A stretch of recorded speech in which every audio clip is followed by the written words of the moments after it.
Did Mark Zuckerberg try to steal Maui? Good morning, good afternoon, or good evening. In today's video, we're taking a very close look at Mark Zuckerberg's questionable behavior in Hawaii that makes locals there want him to leave the islands for good. Be sure to watch this entire video, as I promise, you're going to see things that mainstream media absolutely does not want you to see. Let's go. There is a 12-mile media ban in Maui. No journalists allowed.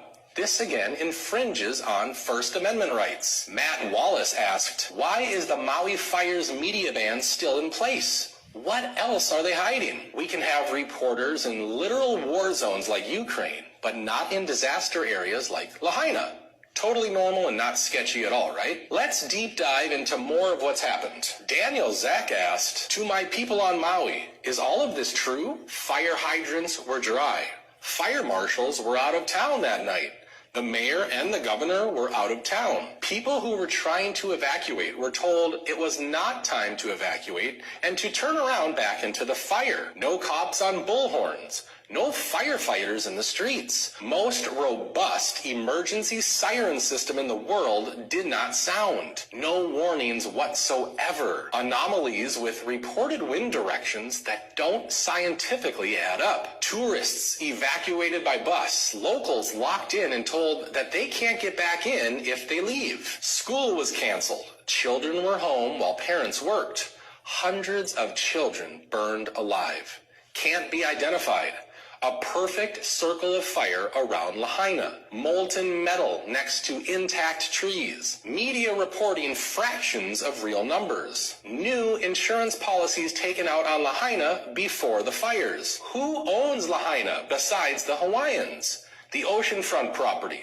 The government. Wild how all this new uninhabitable land that only big developers can afford to clean up opened up for the plans of turning Maui into a smart island with billionaire funding. How many do you need? It goes on and on and on. Literally surrounded by water, Hawaiian official M. Kaleo Manuel refused to release water in Maui as the fire wreaked havoc and destruction. Manuel is the deputy director of the Department of Land and Natural Resources. Let's listen in as he explains that water should be revered but not used even in an emergency. The commission is responsible per our authorizing statute to protect and manage all water resources in the state. One Water is like taking it and looking at it from a holistic system perspective.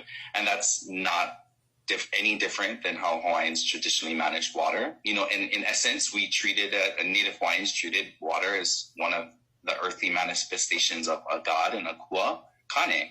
And so that reverence for a resource and that reciprocity in relationship was something that was really, really important to our worldview and well-being, right? And living in an island isolated from other, civilizations.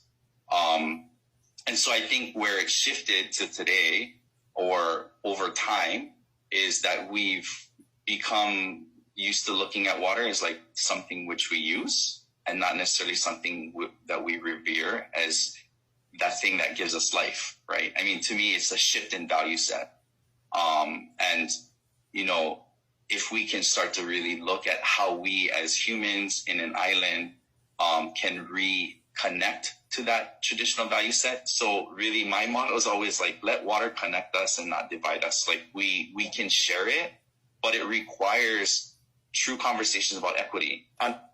It requires true conversations about equity. Another question to ask is why? Why were Maui police ordered to shut down the distribution of emergency supplies to the locals who were affected by Maui fires? Take a look and you'll see even the police were questioning the orders. Crazy.